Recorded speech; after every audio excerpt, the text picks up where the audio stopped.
Hello dear, welcome to this channel next generation and learning centre. हम लोग जो topic discuss करेंगे आज, ये जो मोदी जी का 3 दिन का जो विजिट था US for the quad summit, UN में विजिट उनका, यूएन में इन्होंने भाषण दिया है।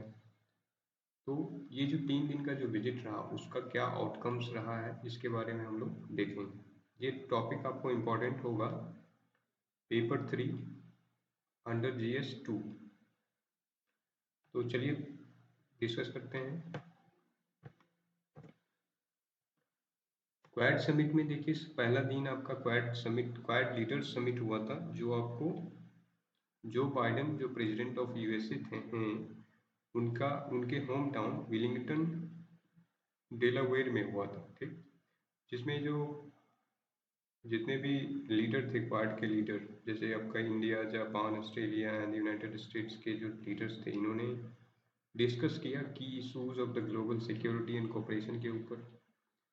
फोकस देखिए कहाँ पे रहा। इंडियन प्राइम मिनिस्टर बार बार जो स्ट्रेस दिए हैं वो क्या था कि रूल बेस्ड ऑर्डर, यानी जो ये जो हम लोग जो है ना इनडायरेक्ट वे से चाइना का जो असर्टिव नेचर है, असर्टिव एक्शन जो है in the Indo Pacific reason, इसको जो है ना बार बार हम लोग रूल बेस्ड ऑर्डर के द्वारा चाइना को हम लोग काउंटर कर रहे थे, उसके एग्रेशन जो एग्रेसिव जो भावना है उसको। फिर देखिए हम लोग जो है ना स्ट्रेंथनिंग पार्टनरशिप के ऊपर हम लोग ध्यान दिए। जैसे देखिए क्वाड लीडर्स ने डिस्कस किया कहाँ collaboration in technology, health and infrastructure. इस विजिट का सबसे बड़ा क्वाड कैंसर मोनोसॉट जो आपको ये क्वाड लीडर्स ने डिस्कस किया, तो ये एक रहा। इंडो पैसिफिक रीजन्स को, इंडो पैसिफिक रीजन में जो कॉम्बैट करने के लिए कैंसर, एक क्वाड कैंसर मोनोसॉट लॉन्च किया गया था। बेसिकली ये पार्टिकुलरली आपको सर्वाइकल कैंसर्स को ओवरकम करने के लिए। फिर देखें इंडिया यूएस पार्टनरशिप में तो एक वाइटल अलायंस हुआ आपका सबसे बड़ा, तो इसमें ये देखने को मिला कि major boost to Indian economy by signing India का जो semiconductor mission and the strategic partnership involving Bharat semi, third i tech and the US space force. ये तीनों मिला करके आपको new semiconductor fabrication plant in India में ओपन किया जाएगा। तो ये एक major boost to the economy रहेगा, जिससे हम लोग चाइना का जो सेमीकंडक्टर मार्केट है उसके ऊपर डिपेंडेंस कम होगा। यानी हम लोग इंडिया खुद सेमीकंडक्टर मार्केट में एक की प्लेयर बन करके उभरेगा। ये एक बहुत ही बेहतर कह सकते हैं इस विजिट का सबसे बड़ा आउटपुट। फिर देखें तो बायलैटरल बायलैटरल डिस्कशन हुआ है यहाँ पे। जितने भी प्राइम मिनिस्टर, जितने भी लीडर्स थे क्वाड ग्रुप के, उनके साथ to strengthen the strategic partnership addressing global challenges and expanding cooperation in the various sector. इसके लिए ऊपर बायलैटरल डिस्कशन सभी लीडर्स में हुआ।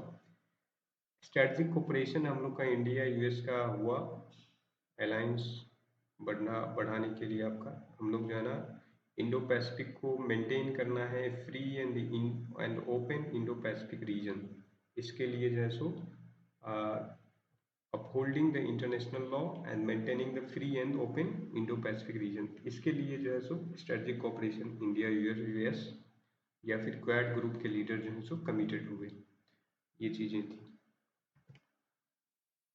फिर देखें तो engaging with the Indian diaspora, इन्होंने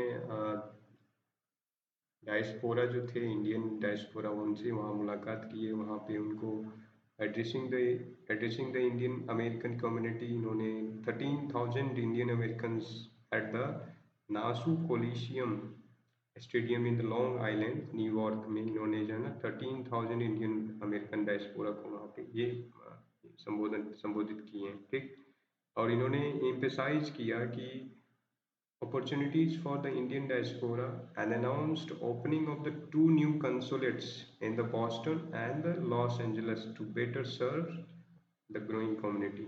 ये चीज़ें इन्होंने किया आपको। फिर इंडियाज ग्रोइंग इकोनॉमी के बारे में इन्होंने बताया, emphasize किया कि positive transformation of Indian economy हुआ है, noting that 250 million peoples have been lifted out of poverty. इन्होंने ये सारी चीज़ें वहाँ के डायस्पोरा को बताया। इंडिया फॉरेन पॉलिसी, इन्होंने बताया कि भाई इंडिया के जितने भी डायस्पोरा हैं वो एक की रोल प्ले करते हैं promoting the equal closeness with all Nations. ठीक है। He emphasized India's commitment to global peace and security, advocating for dialogue and diplomacy। ये चीज़ें मतलब वहाँ पे डायस्पोरा के साथ संवाद में इन्होंने कहा था।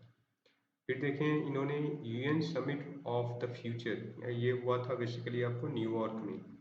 यहाँ पे इन्होंने कहा ए कॉल फॉर ग्लोबल कोऑपरेशन।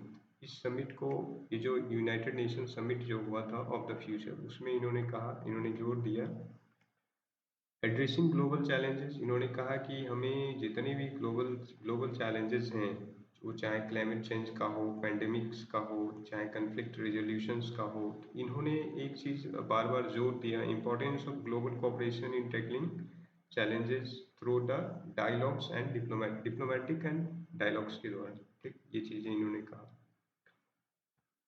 उसके बाद रिफॉर्म्स ऑफ ग्लोबल इंस्टीट्यूशंस इन्होंने जोर दिया कि भाई 21st सेंचुरी का सबसे ज़्यादा आपको अगर इफेक्टिव बनाना है तो आपको रिफॉर्म करना होगा।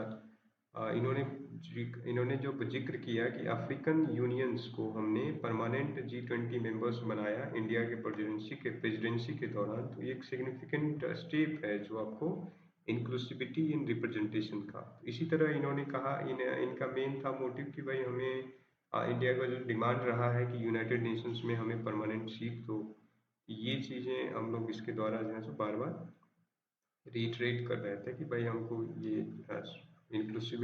इंक्लूसिविटी को बढ़ाओ, यानी कि इंडिया को परमानेंट सीट का यूएन का मेंबर बनाओ। इस तरह का चीज़ें भी मांग उठाया गया इंडिया की तरफ से। ठीक। फिर India's role in the global peace. तो इंडिया जो प्राइम मिनिस्टर साहब हैं ये बार बार आपको जो एम्फेसाइज किए हैं कि डायलॉग एंड डिप्लोमेसी के तहत ही आपको कॉन्फ्लिक्ट को रिजॉल्व किया जा सकता है। ठीक। और जितने भी चीज़ें हैं जैसे new threats, rise of new threats, जैसे आपको साइबर अटैक्स हो गया, मैरीटाइम डिस्प्यूट्स हो गया, एंड स्पेस कन्फ्लिक्ट है, तो इसको हम लोग कोलैबोरेशन के द्वारा हम लोग जो है ना, इसको हम लोग ग्लोबल पीस एंड सिक्योरिटी और ये सारे कन्फ्लिक्ट जो हैं, कंसर्न्स जो हैं, थ्रेट्स जो हैं, इसको हम लोग रिजॉल्व कर सकते हैं। ये चीज़ें इन्होंने जोड़ दिया। फिर देखिए bilateral engagement and the diplomatic dialogues. देखिए बहुत सारे जो on the side line of this meeting आपको बहुत सारे लोग, बहुत सारे अदर कंट्री के लीडर्स के साथ भी एक प्राइम मिनिस्टर साहब का मीटिंग हुआ, जैसे कि आपको पैलेस्टीनियन प्राइम प्रेसिडेंट आपको महमूद अब्बास, इनके साथ मीटिंग हुआ, जिनके साथ आपका एक्सप्रेस उन्होंने किया कि भाई डीप कंसर्न, हम लोग इंडिया ने कहा कि deep concern about humanitarian situation in Gaza. तो इंडिया ने उसको बार बार रीअफर्म किया कि हम आपको सपोर्ट करेंगे peace and stability in the region के लिए। मोहम्मद अब्बास साहब को इन्होंने, इंडिया ने ढाढ़स दिया इजराइल के साथ इनका जो कन्फ्लिक्ट है इसके लिए। फिर देखिए डिस्कशंस विद यूक्रेनियन प्रेसिडेंट हुआ। यूक्रेनियन प्रेसिडेंट आपको वोलोदमीर जेलेंस्की, इनके साथ आपका जो है ना on the side line prime minister Modi ji और यूक्रेनियन प्रेसिडेंट का वोलोदोमीर जेलेंस्की, इनके साथ मीटिंग हुआ और इन्होंने इंडिया ने कहा, इंडिया कमिटमेंट किया कि भाई हम early resolution of the Russia और यूक्रेन कन्फ्लिक्ट चाहते हैं through the diplomacy and dialogue. Main देखिए यहाँ पर आप रशिया का देखिए प्राइम मिनिस्टर गए थे रशिया, वहाँ से फिर आप जेलेंस्की से मिले।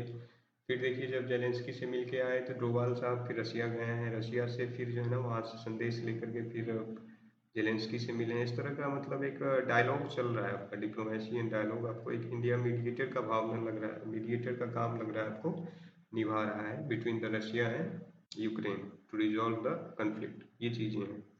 Enhancing the ties with Vietnam, Vietnam का जो प्राइम प्रेसिडेंट थे टो लाम, इनके साथ भी इनका साइडलाइन में मीटिंग हुआ। Two opportunities to strengthen the exploring the opportunity to strengthen the cooperation in the connectivity and the trade and cultural exchange, इसके लिए आपका मीटिंग हुआ इनके साथ। फिर देखिए boosting relations with Kuwait, Kuwait के जो क्राउन प्रिंस थे शेख सबह खलीद अल हमद अल सबह, इनके साथ मीटिंग हुआ प्राइम मिनिस्टर मोदी जी का। और इसके फिर इनमें जो डिस्कस हुआ क्या कि हम लोग को इन्हेंस करना है bilateral ties in the various sectors, जैसे आपको फार्मास्यूटिकल्स में हम लोग को अच्छा ग्रोथ करना है, फिर फूड प्रोसेसिंग इंडस्ट्री को बढ़ावा देना है, टेक्नोलॉजी शेयरिंग पे बातें हुआ, फिर एनर्जी रिन्यूएबल एनर्जी के ऊपर या एनर्जी के लिए आपको डिस्कशंस हुआ, ठीक ये चीज़ें। फिर देखें तो स्ट्रेंथनिंग टाइज विद की रीजनल पार्टनर्स, हमारे जो रीजनल पार्टनर्स में जैसे अर्मेनिया था, उसके जो प्राइम मिनिस्टर थे निकोल पसिन पसिनियान, ठीक इनके साथ भी मीटिंग हुआ। इनके साथ मीटिंग का क्या डिस्कशंस हुआ, तो इन्हांसिंग बायलैटरल रिलेशंस। फिर नेपाल के देखिए प्राइम मिनिस्टर थे केपी ओली साहब, उनके साथ भी मीटिंग हुआ energy technology and trade issue के लेकर के, बॉर्डर डिस्प्यूट वगैरह है, ये चीज़ें के लिए आपका हुआ है। एक चीज़ देखिए बांग्लादेश का जो केयर टेकर गवर्नमेंट है उनके साथ हमारा मीटिंग अभी नहीं हो पाया है, तो ये चीज़ें तो प्राइम मिनिस्टर इनको तवज्जो नहीं दिए हैं, हमारे सेंट्रल गवर्नमेंट ने ये उनको तवज्जो नहीं दिया है। लेकिन हाँ अभी इंडिया का देखिए विजन फॉर द फ्यूचर्स क्या है, a land of opportunity. India ने अपने आप को बार बार पीएम मोदी वहाँ गए हैं तो डायस्पोरा को संबोधित करते हुए या फिर यूएन में उन्होंने कहा कि हम लोग जो है ना लैंड ऑफ अपॉर्चुनिटी हैं। तो इसके द्वारा मेन देखिए वहाँ के जितने भी सीईओ के साथ भी मुलाकात हुआ था, गूगल के जो सीईओ थे सुंदर पिचाई, उनके साथ या जितने भी मेजर जाइंट कंपनी के सीईओ थे उनके साथ मुलाकात हुआ, और उन लोगों को गवर्नमेंट ने कहा कि भाई आइए आप हमारे इंडिया में इन्वेस्टमेंट करिए, ये सब चीज़ें वहाँ पर हुआ है टू बूस्ट आवर इकोनॉमी, ठीक ये चीज़ें था। ग्लोबल लीडरशिप को पीएम मोदी ने विजिट जो ये हुआ है, इससे क्या हुआ कि आपको इंडिया का जो ग्लोबल लीडरशिप है, commitment to playing a constructive role in the shaping the future of world, हम लोग जो है ना ये हमारा जो कमिटमेंट है कि हम लोग एक वर्ल्ड को अच्छा दिशा दे सकते हैं, तो ये आपको जो है सो दिखाता है, इंडिया का रीअफर्म करता है इसके द्वारा।